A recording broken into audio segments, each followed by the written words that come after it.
The test is in 4-part, Part 1, Part 2, Part 3, and Part 4. Now look at Part 1. Part 1. Where Usha Lee McFarling sends this report on how global warming is affecting the behavior of polar bears and creating problems for the town of Churchill, which depends on the bears for tourism. First, you have some time to look at questions 1 to 4.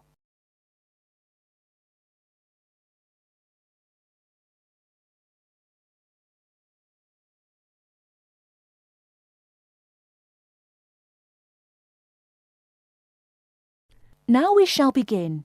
You should answer the questions as you listen, because you will not hear the recording a second time. Listen carefully and answer questions 1 to 4. This week's Our World program comes from Canada, where Usha Lee McFarling sends this report on how global warming is affecting the behavior of polar bears and creating problems for the town of Churchill, which depends on the bears for tourism. The Hudson Bay polar bears are an unusual group. They spend half their year living on the frozen sea ice. And in a normal year, around springtime, when the weather gets warmer, the bears move onto land as the sea ice begins to melt. Once they have done this, their lives enter a new phase, which involves a change in their metabolism. They don't hibernate, but their bodies slow down because they won't eat for the next 6 months. During this half of the year, they lose hundreds of pounds in weight. Each autumn, as the temperature falls, the bears migrate past the small town of Churchill, waiting for the Hudson Bay to freeze over again. When it has, the bears go back onto the sea ice. Now they can build up their fat reserves by feeding on seals. They survive because the surface of the Hudson Bay is normally frozen from mid-October through to mid-April.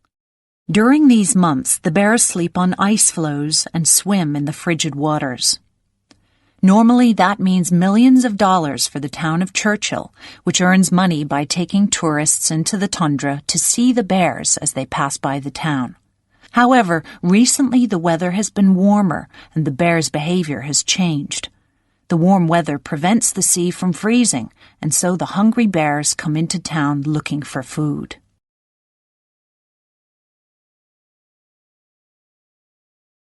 Before you hear the rest of the conversation, you have some time to look at questions 5 to 10.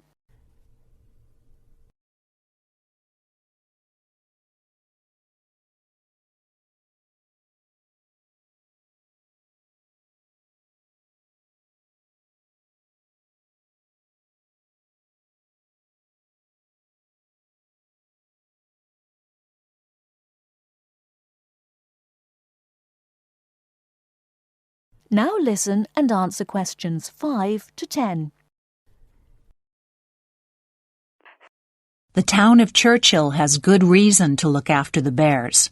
Rough estimates indicate the province of Manitoba earns in the region of $300 million each year from bear tourism. Bears are the backbone of our economy, said town manager Darren Ottaway. While Ottaway is concerned about an abundance of hungry bears coming to town in the short term, he is even more worried that global warming may mean no bears here at all one day.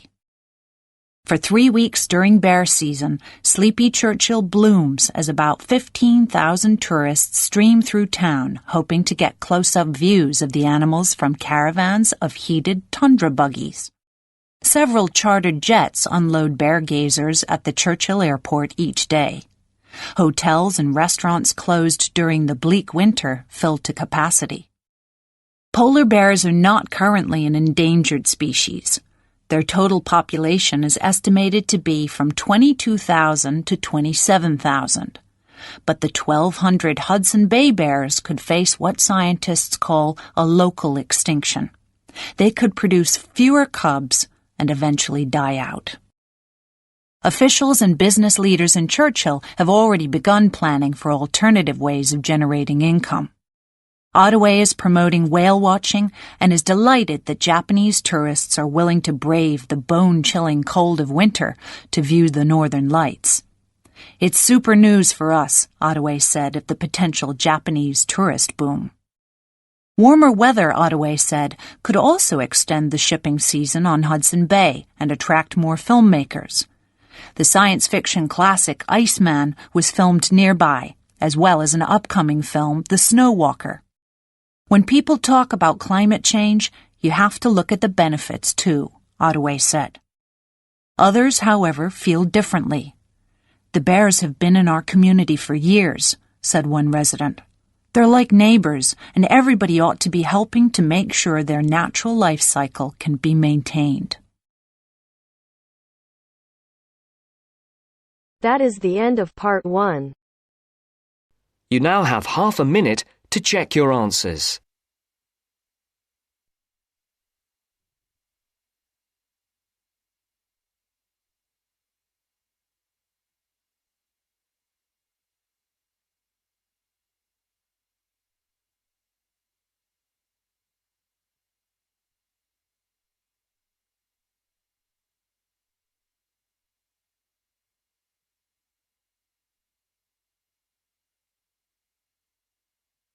Now turns to part 2. Part 2. You'll hear a tutor and a student discussing transport. First, you have some time to look at questions 11 to 15.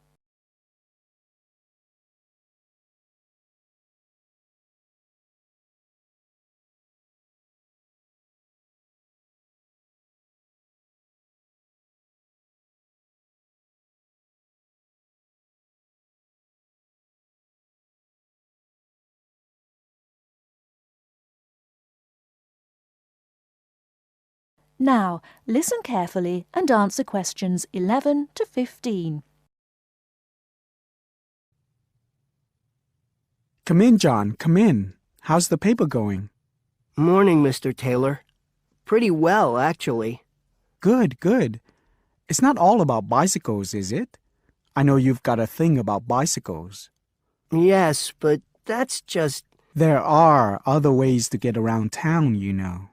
Yes, I know, and I think I've researched pretty well all of them. Right then. So your paper's about urban transport in London, eh? Not just London, but that is going to be the focus. I've also looked at urban transport systems in cities around the world. Madrid, Beijing, Mexico City, Amsterdam, Paris, other countries too. You have been busy, haven't you? What's the purpose of your study? Well, two things really.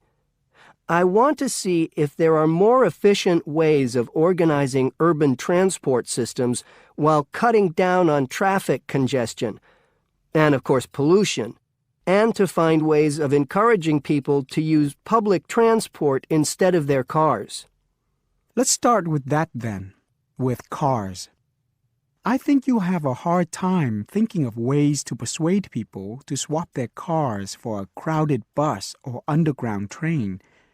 They're convenient, comfortable, faster, and sometimes they're a status symbol too.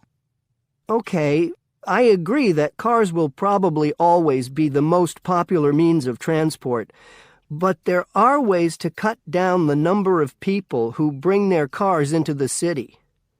It's a problem that affects every big city, and several methods have been tried. I know, as I've found to my cost. When I go into London, which I do 2 or 3 times a week, I have to pay £5 to get into the city centre. Has your research thrown up any more places where they do this? Oh, yes. Apart from London, there's Oslo, Stockholm, Singapore. Now, there, in Singapore, they've got it really organized. They've imposed a tax on all roads leading into the city center, and they have electronic sensors that identify each car, and then debit a credit card belonging to the owner.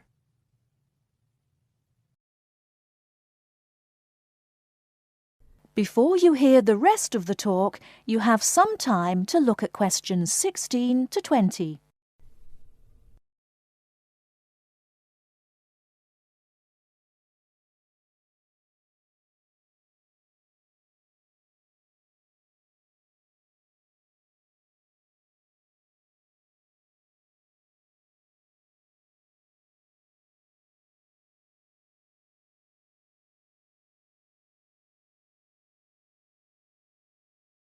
Now listen and answer questions 16 to 20.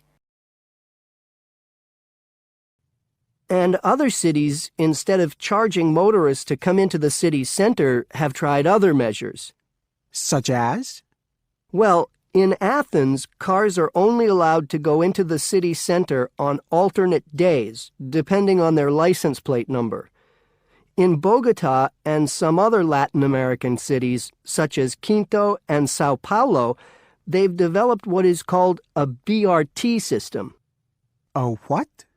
A Brt system, a bus rapid transit system. People leave their cars outside the city and take buses, which have special express lanes into and through the city. It's been so successful that they're trying it out in Mexico City, Beijing, Seoul, and Taipei. And other cities are pedestrianizing more and more areas of the city center. I see. How have these measures affected traffic congestion and pollution levels? In most cases, it has led to a reduction in the number of cars entering the city center. Certainly in Singapore, where it's now much easier to move around the city and the air is much cleaner than most other cities in that part of the world. London, too, I believe. I can give some facts and figures if you like. Please do. In the first year after the tax was introduced, the number of people using buses to get to the city center rose by 38%. Really? 38%? Incredible! Yes, and the number of cars entering central London dropped by about 18%. There's more. The number of people using bicycles and mopeds went up 17%. I knew we'd get to bicycles at some point. Well, yes. In the city, the bicycle has a lot going for it. You can avoid traffic jams, there are no parking problems, they don't pollute, they're cheap to run, and they don't cost very much. Oh, and here's another fact for you. You can fit 20 bicycles in the space needed to park one car. Well, I never. But I can't see it catching on. Besides, we seem to be getting off the point. Not at all. China, Japan, and Holland have all integrated bicycles into their urban transport systems. In Holland and Japan, they've got special parking areas for commuters who get to the station by bike, and Japan has even built multi-story parking facilities for bikes close to railway stations. Then look at America. In New York, delivery services use bicycles because they can deliver messages and small parcels far more quickly and at much lower cost than cars or vans. Even the police use bicycles. In fact, in about 80% of the towns in America where the population is around 500,000, the police regularly patrol on bicycles. And they have proved to be effective because they can reach the scene of an accident or crime faster and more quietly than officers in patrol cars, making a lot more arrests per officer. Well, you do know your bicycles, don't you? But I do need to hear more about the public transport system and what's to be done about that. And I'd like you to look a bit more into the economics of it, how much it will cost to improve the situation, and so on. Okay? Right. See you next Tuesday. Yes, next Tuesday. Bye, Mr. Taylor.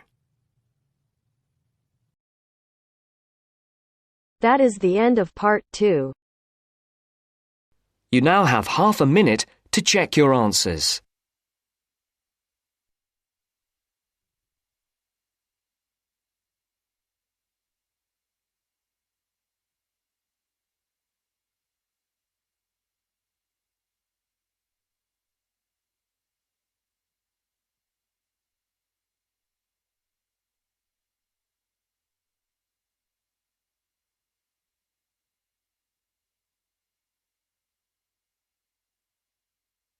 Now turns to part 3.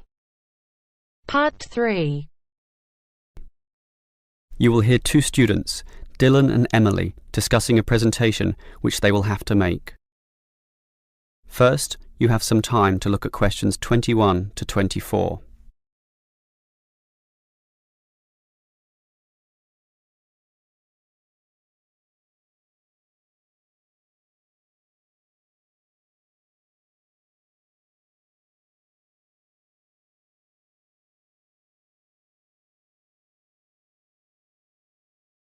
Now listen carefully and answer questions 21 to 24. OK, Emily, as you know, we've got to do this presentation together. I know. I'm a little bit nervous about it. Standing up in front of all those people. And what if the presentation fails? What if... Don't worry. I've been reading a book about giving effective presentations. It's not that hard, but the way to do it is certainly not always obvious either. For example, do you know what the most important part of a presentation is? The final summary, I guess. The opposite. The first minute, in fact. The theory says that first minute is when you win or lose the audience. If you lose them at that point, you'll probably never get them back. So that's why you need a hook. A hook? You mean like when you catch fish? Yes. I mean, not exactly, but yes, we want to catch the audience, right? So we need to start in a way which wakes them up, gets them interested, and makes them watch us. I see. Basically, no matter how good our presentation is, if the message doesn't get across, the presentation fails. So we need to give a fact which really amazes them, or an interesting story, or pose a dilemma which makes them think, something they can really puzzle over. It's better if this is related to the subject, of course. Something to do with management, in our case. So that's the hook? That's right. From then on, we'll just follow the basic advice. Like what? Like, talk to your audience, as equals. Don't talk down to them, or up to them. They're just the same as us, right? You're right, Some of the best presentations I've ever seen sounded just like conversations. Exactly. And what else made them good? Well, the speakers sort of involved me in the topic and issues under discussion by asking questions, by referring to me, by saying you, and, well, basically they were interesting. And they're exactly the tips we'll follow too.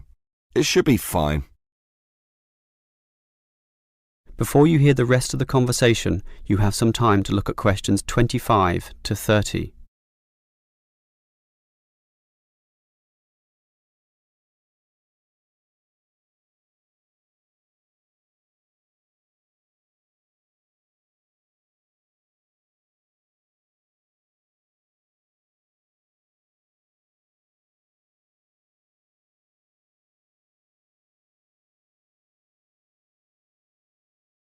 Now listen and answer questions 25 to 30. Emily, I think this will be a fine presentation, but how are we going to divide it up? For example, who's going to open it, you or me? Well, I think you have a very natural style, so you should start.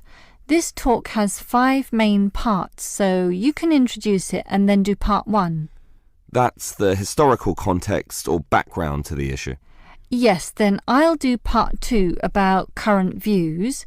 You do part 3 and I'll do part 4, leaving both of us to handle the question time. I'm okay with that.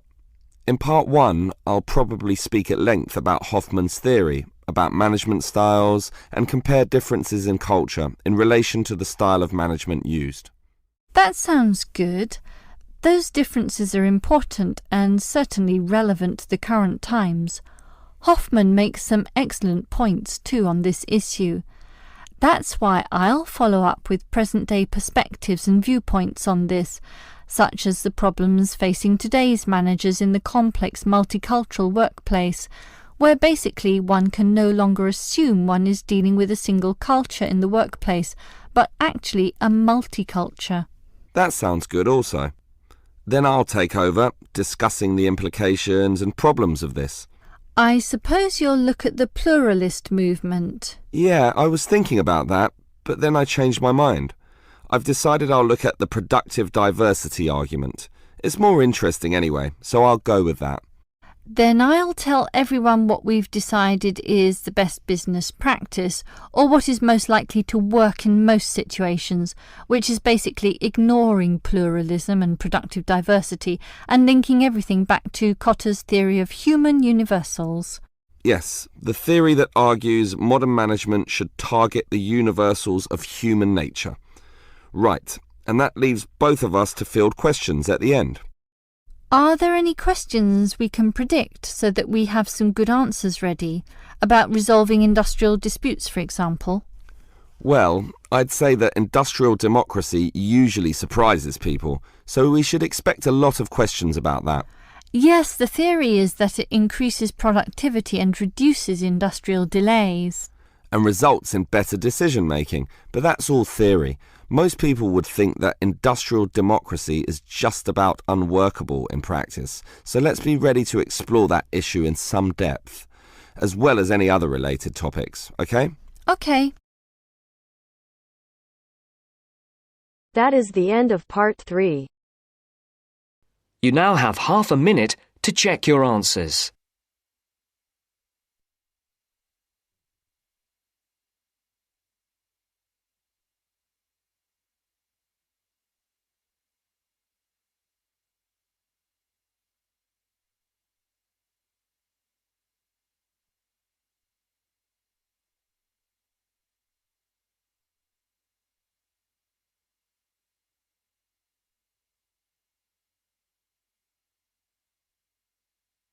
Now turns to part 4. Part 4. You will hear a lecture about the Great Barrier Reef. First, you have some time to look at questions 31 to 40.